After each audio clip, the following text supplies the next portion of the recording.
Berpacaran cukup lama namun akhirnya putus karena memang merasa tak cocok satu sama lain. Sang lelaki tak terima. Lelaki bernama Gugum ini pengangguran, bahkan dirinya banyak hutang. Kali ini tak terima saat dirinya diputuskan. Kisah cinta dua insan 7 tahun berpacaran namun nampaknya tak berjodoh. Saat diputuskan sang wanita, sang lelaki tak terima hingga mengambil tindakan yang cukup menegangkan, bahkan menjadi pemberitaan Nusantara. Seorang wanita bernama Dewi Febrian berusia 23 tahun tinggal dengan keluarganya di Jalan Bunyut, Priuk, Tangerang. Anak pertama dari 3 bersaudara ini mempunyai 2 adik 2 orang lelaki yang masih bersekolah. Dewi sendiri sudah bekerja di salah satu perusahaan besar di Tangerang. Dewi bahkan punya pacar bernama Gugum berusia 25 tahun. Awal Dewi berkenalan dengan Gugum di tahun 2007, keduanya dikenalkan oleh salah satu saudara Dewi. Saat itu, keduanya ada kecocokan hingga akhirnya sering ngobrol dan berpacaran.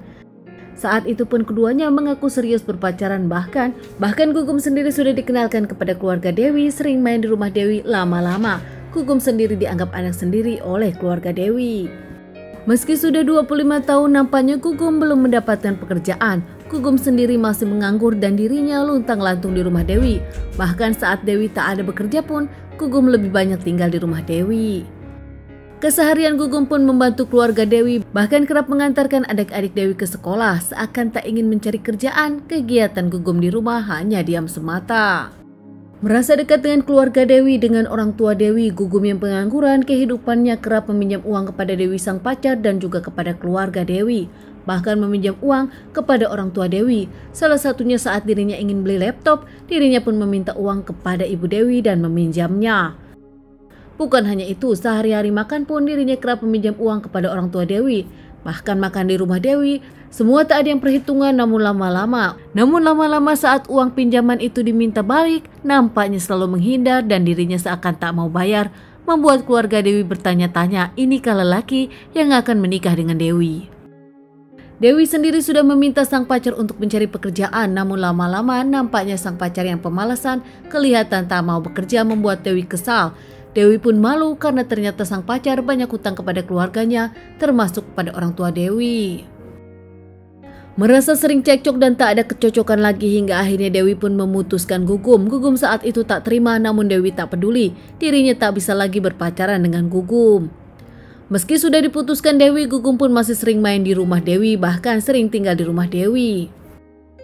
Saat Gugum meminta kepada ibu Dewi untuk tetap mempertahankan hubungan Gugum dengan Dewi, nampaknya ibu dari Dewi tak banyak bicara, hanya menyebutkan dirinya mendukung Dewi. Ibu Dewi tak bisa memberikan Dewi kepada Gugum yang pengangguran, bahkan banyak hutangnya. Sakit hati dengan pernyataan ibu dari Dewi, bahkan kerap ditagih hutang. Kali ini Gugum pun langsung menghabisi ibu Dewi. Ibunda dari Dewi dibekap mulutnya, bahkan dipukul beberapa kali oleh Gugum. Tak hanya itu, Gugum pun yang langsung membawa sajam dari dapur, menikam ibunda dari Dewi beberapa kali hingga mengeluarkan banyak darah dan tak berdaya langsung meninggal di tempat. Mendengar ada suara berisik, nampaknya adik bungsu dari Dewi, Frans, pun turun. Saat Frans turun ke dapur, dirinya kaget melihat sang ibunda sudah tergeletak tak bernyawa. Frans yang saat itu bertanya kepada Gugum tak banyak bicara. Gugum pun langsung memberikan bogor mentah kepada Frans dan lagi-lagi Gugum pun menikam Frans beberapa kali hingga meninggal juga. Melihat kondisi seperti itu, Gugum pun langsung naik ke atas. Di kamar ada ayah Dewi yang sedang sakit.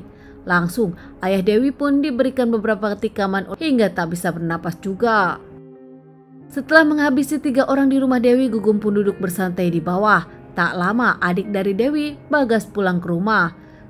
Saat itu Bagas menghampiri Gugum dengan bercerita tentang sekolahannya tanpa Bagas tahu kalau di kamar dan juga di dapur ada jasad keluarganya. Saat itu Gugum pun meminta Bagas untuk ngobrol di kamarnya. Keduanya naik ke atas ke kamar Bagas. Tak lama saat Bagas lemah, nampaknya Gugum memukul Bagas selama 5 kali. Saat itu terjadi duel karena ternyata Bagas tak diam, Bagas melawan. Gugum sempat kaget karena ternyata Bagas melawan tak seperti korban lainnya hingga akhirnya senjata pun dipegang Bagas. Gugum sempat minta maaf dan mengungkapkan kalau dirinya kesal ditagih hutang terus sama keluarga Bagas. Bagas yang pintar, usai dirinya memukul balik Gugum, dirinya pun lari meminta tolong keluar ke warga.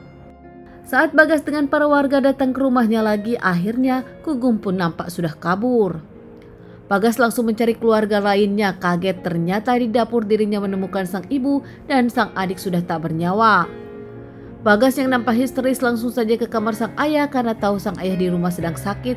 Ternyata benar, sang ayah pun sudah tak bernyawa dihabisi Gugum. Dari kejadian ini keluarga Dewi pun akhirnya melaporkan Gugum kepada pihak kepolisian.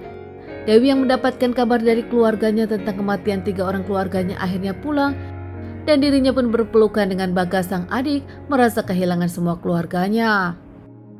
Gugum pun akhirnya berhasil diamankan warga. Saat itu Gugum langsung dilaporkan kepada pihak polisi dan diserahkan. Bagas dan Dewi kehilangan 3 orang yang dicintai dan meminta Gugum dihukum seberat-beratnya. Gugum sendiri diamankan pihak kepolisian, dinyatakan bersalah setelah menjalani beberapa kali persidangan dan dihukum dengan vonis mati di pengadilan Banten. Sejarah pertama kali di pengadilan Banten menghukum vonis mati seseorang.